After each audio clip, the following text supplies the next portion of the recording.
On today's World Insight, full steam ahead with China's optimized COVID policy, which means little or no mobility restrictions ahead of the Chinese New Year holidays. How well has China managed the pandemic? The lowdown from Jeffrey Sachs, who chairs the COVID Commission of the medical journal, The Lancet. We're in an interconnected world where no country can solve the climate crisis on its own. No country can solve the oceans crisis on its own. No country can solve a pandemic on its own.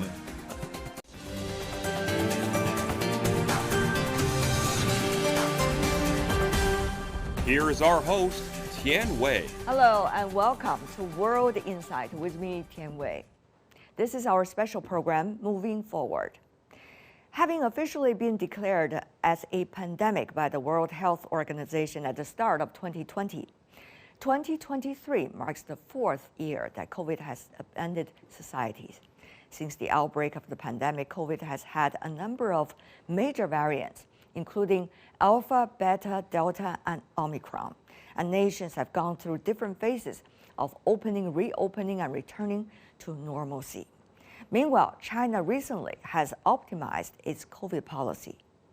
For more insights, I talked to Jeffrey Sachs, who served as chair of the COVID-19 Commission for the leading medical journal, The Lancet. We are joined by Jeffrey Sachs, chair of the COVID-19 Commission for the leading medical journal, The Lancet. Professor Sachs, good to see you once again. You have been very outspoken on the issue. What have you found out? It seems to be quite a breathtaking report you put out there. Well, this has been a breathtaking pandemic, literally, and in the magnitude of the impact around the world. There are perhaps 18 million dead worldwide. We did not have the kind of global cooperation needed. We did not have, in most places, the kind of policies within the countries that really could have limited the deaths. In my country, the United States, by the estimates that we use, which is modeled estimates, because deaths are not only those that are reported, but those that are also estimated alongside that. There were more than 1 million deaths from the pandemic during this period, and that's a lot. We are making a number of recommendations for greatly increased diplomacy, strengthening the World Health Organization, and of course, for more effective programs and preparedness within countries. This will not be the last of these pandemics, unfortunately. Professor, we see from the time when you put out the report back in November to now, we also have various events evolving about both the pandemic situation and also how people are dealing with it and how people are looking at one another in terms of how to deal with it. So, Professor Sachs, what is your latest takeaway given what happened, quite some drama over the past 3 months already? Well, I think the most dramatic questions have been in China, actually, which is basically the end of the dynamic zero COVID policy. And the situation was that Omicron variants are so much more infectious that the kind of control measures that were used for the original variants really could not work. The original variants had what we call a basic reproduction number of between 2 and 3, meaning that on average in a essentially uncontrolled environment, each infected person would infect 2 or 3 others. That's enough to create a massive pandemic.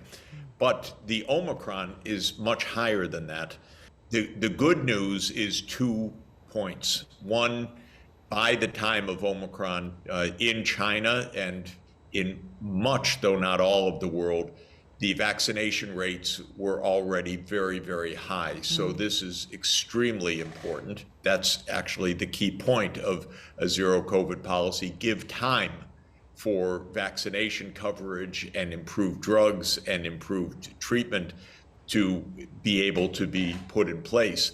And second, it looks very likely, though all evidence are disputed, that the Omicron variant is less lethal than the earlier variants like Delta or the original variant. So I think lifting the zero COVID was inevitable. All of the countries of the Asia Pacific region did so, and it's a difficult thing. The main point is to make sure that especially the extreme elderly and people with comorbidities or so-called prior conditions are protected. How much do you see we have progress in terms of sharing vaccines and sharing vaccines at the price that the economies that are receiving it will be able to afford? We have basically a strange and a very unsatisfactory situation with vaccines and with drugs in general, but especially with the vaccines in this case. And that is that they really are public goods in the sense that their development is for the global benefit, heavily financed by governments. For example, the National Institutes of Health in the United States spent a lot of money, rightly so, to help develop these mRNA vaccines and other vaccines and medicines. But then the results of that research are privatized. And so basically the property rights that should be owned by everybody were turned over to Pfizer and Moderna. That created a lot of billionaires, and it made the vaccine use market-based. Those companies, for example, did not share their know-how, even though it was developed heavily with government support. And when it came to providing vaccines, they negotiated good, lucrative contracts with governments rather than going through the international sharing mechanism that was called COVAX. So this was a bit of a debacle. I've seen this now for a long time. We want private companies, we want them to have incentives, but the idea that you just turn over this knowledge to private companies, especially after funding it publicly, is a wrong idea. Absolutely wrong. That's unfortunately the American system. Public spending, private profit, and it doesn't work. This technology should be shared globally. And by the way, it should also be monitored and tested scientifically in a cooperative way with good, systematic, worldwide collection of data by scientific authorities and shared across countries. None of this happened properly. So our report, I will tell you, it will not be a decisive recommendation because I've been at this for a quarter century, back with AIDS and other issues, malaria and so forth. But our recommendation is to recognize that these are public goods. And so giving the property rights solely to private producers is a serious mistake and detrimental to the world's well-being. We have observed through the past few years as the pandemic evolves that some of the critical voices, whether it's from the scientific community, from the governance community, and from the academic community, have been silenced. And we also see misinformation at many times triumphant against the information closest to truth, closest to reality. So how do you see as one of those voices sometimes would like to be silenced by some, Professor Sachs, and also the members of the commission together with you to work on this report? How do you see this phenomenon when you are working on this report? How would you be able to balance that with the realities you're likely to face? You know, governments want their narratives. In my country, in the United States, the government wanted this story to be told in a particular way. If you told it in a different way, it was rather difficult. At the same time, in this debate, lots of things are said, many of which are silly or completely unfounded as well. So we're dealing with an area where the knowledge is highly technical, and that means that the ability to parse the knowledge is rather difficult. It's very, very limited, and it's highly contested, and there are lots of vested interests in such a topic. Lots of reasons why governments want to keep things secret. Lots of reasons why companies want to tell the story in a particular way. Lots of confusion. People were panicked. Lots of things that government said were not credible, not believable. It's a very difficult question to answer.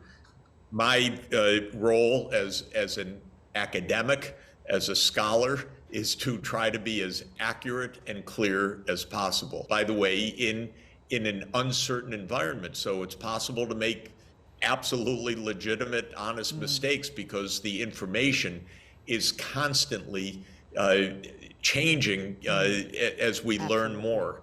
Yeah. How do you see, on the one hand, we need to rely on science. On the other hand, there are limits of science that we should be ever more aware of and admit as well. This is a great point you're making. We must not politicize or weaponize science. So one of the things that happened early in the pandemic was countries pointing fingers at other countries, the United States attacking China, for example. This immediately led to this whole issue being deeply politicized or weaponized. Even today, by the way, as China has lifted the zero COVID policy, the Western press attacks Chinese policy every day. How ridiculous, how hopeless, without reporting any data that China successfully kept the deaths way below those of the United States, for example, because the narrative is weaponized. It's not trying to find the truth, it's trying to score a point.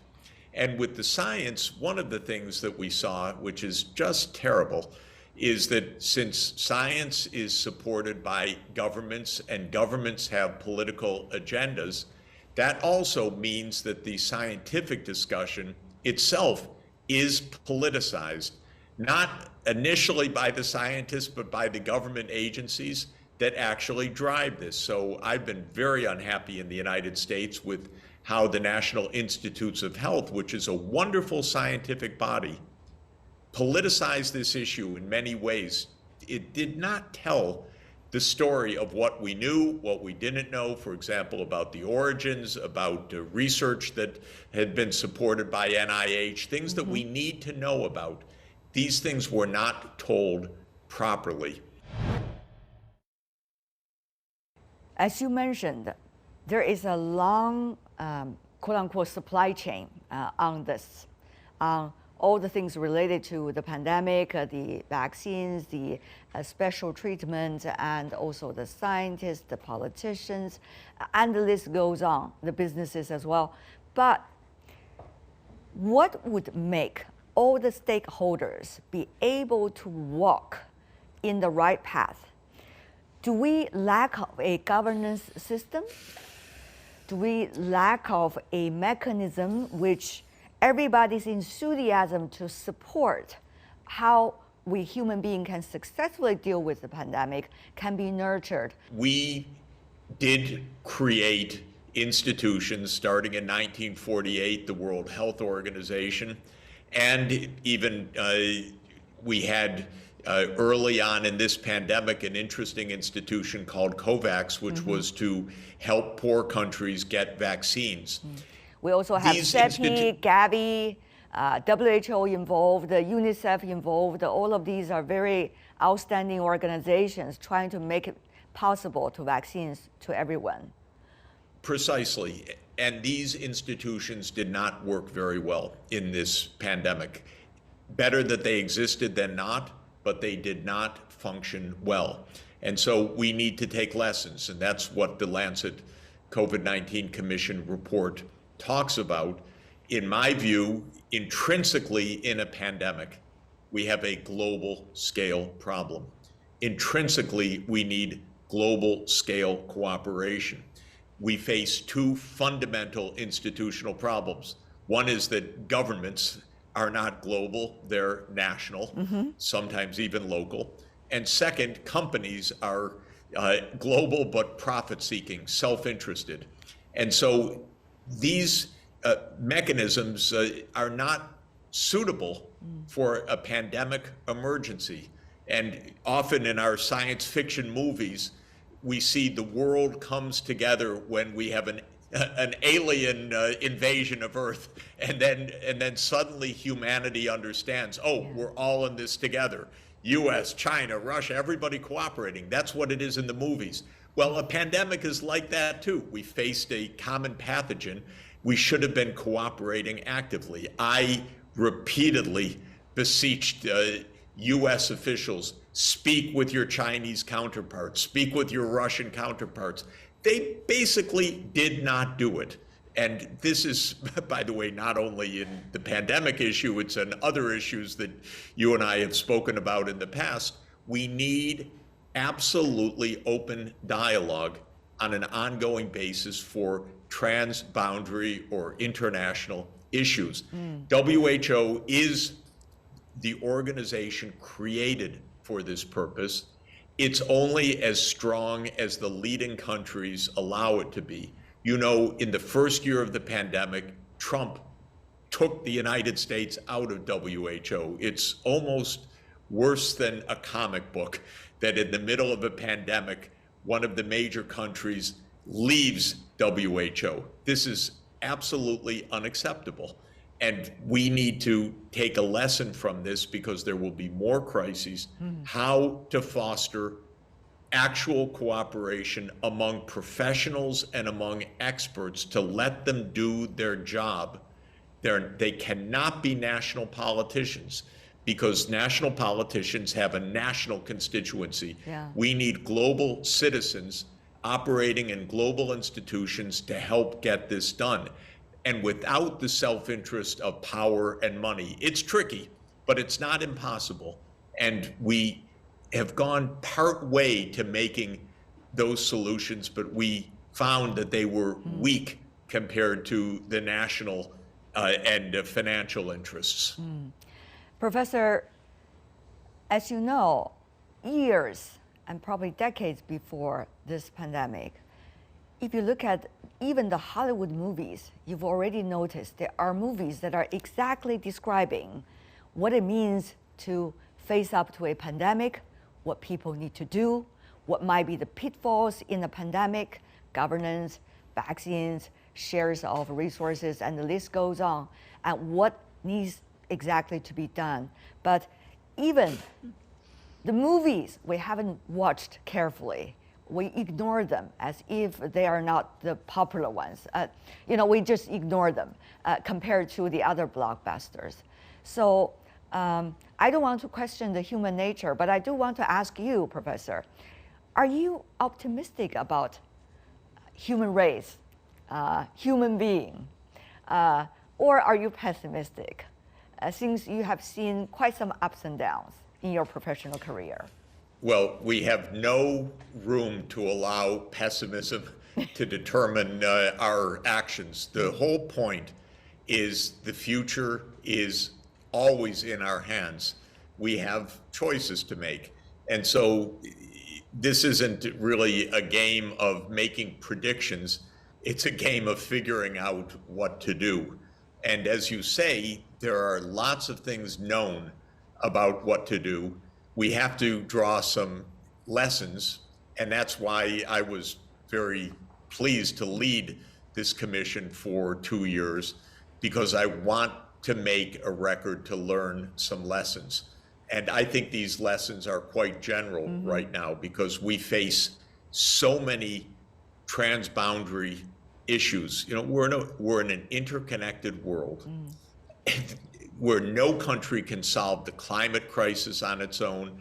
No country can solve the oceans crisis on its own. No country can solve a pandemic on its own. And yet we're embroiled in geopolitical tensions, which are the opposite of what we need. And since I work with friends and colleagues and former students and government officials in China, in Russia, in the United States, in Brazil, and countless countries around the world, I know there is absolutely nothing intrinsic that stops us from cooperating with each other.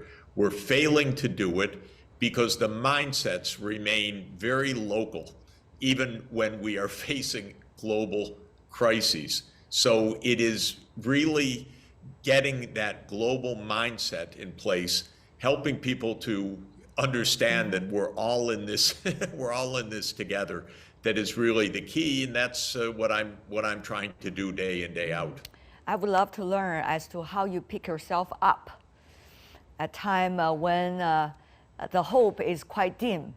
I think we all need to learn to do it ourselves in our lives on one thing or another. Yeah, not to interrupt you, but just to mention, when one of the lucky things for me is I travel a lot, travel around the world. I was just in Brazil in the last few days for the inauguration of President Lula. Whenever you go anywhere, you meet outstanding people who want to do the right thing. So that's how you lift yourself up, because the world has no shortage of wonderful people, and in every country, in every society. And that's the good thing. You know, we want to find solutions. So it's never impossible to find solutions to these problems. Professor Sachs, before we go, a question I think that's in everybody's mind. We do not know how Omicron is likely to evolve. It is still a big question mark. But with that unknown, what we need to know is that we need to move forward better than we did over the past few years, to talk about many things as to how we can be better. But to you, what is the priorities as we see vaccines, special treatment are more moving from only the global north to the global south? But we also see a world facing layers of different challenges, including recessions likely to be 1/3 of the world's population. So, Professor, here is another situation about, you know, what is for now? What about now? Yeah, the main thing absolutely we need, if I could put one point on the table, is dialogue right now. We need to get climate experts together across the countries. We need to get the energy system experts together across the countries. We need to get the public health specialists working together across countries and making practical recommendations. Our governments are generally in need of that kind of independent expertise for guidance. Governments intrinsically, my own is a government of amateurs. It's a government of the people. So people come in, they're amateur, they're not specialists at all. They don't really know what they're doing. They need independent advice. When they make it up, when the politicians say, we know what to do, then we get disasters. When it's done only within a country because it's us against the others, then it doesn't work. So on all of the issues right now, we urgently need serious discussion and practical recommendations. And it's possible to find solutions. When it comes to the pandemic itself, there will be more variants. There will be a need for new vaccine types. There is a need for surveillance and monitoring. There is a need to help the poor countries still, rather urgently, to build basic health systems. There's a need to pool financing. These are, by and large, technical issues where Chinese senior representatives, United States, European Union, Russia, African Union, Latin America need to seriously work and come up with specific, actionable recommendations. Yeah. One good place for this, by the way, is the G20, because it's not all 193 countries. That's a big committee. It's 20 countries with about 85% of the world income. Yes. I want to add the African Union into that. Then you have a vast majority of the world population, and we could actually get this kind of brainstorming done on a systematic basis. Just one question I want to add. Professor, you've been spoken your mind, but what if you're wrong? What would you do when you are wrong? You know, that's a question facing everyone these days, because everybody and everyone in there, as long as they're the stakeholder, could be wrong, and they could make tremendous impact on the lives of the others. Every day from morning till night, I'm reading, talking to experts, studying, and changing my mind when I learn something important that corrects something that I have understood or believed before. So this is operating in an uncertain environment. I have a very lucky situation myself, which is that I get to talk to a lot of people every day who are experts in their field. I get to compare views. I get to listen to opposing opinions. Right. But you need constantly to be thinking of this as updating information. And by the way, one of the things I recommend everybody is try as much as you can to listen to different views. Every day about the war in Ukraine, I listen to the Russian bloggers. I listen to the US version. They're very different. They're each propagandized in their own way often. But by listening to different views, and as much as you have an opportunity, listening to people who have experience and knowledge, you can continue to update your views to be as accurate as possible. Right. Professor Sachs, you're always very humble in terms of expressing your opinions, but I hope many around the world, no matter which country they are in, will be having more takeaways about what they experienced and what they should learn, hopefully, together.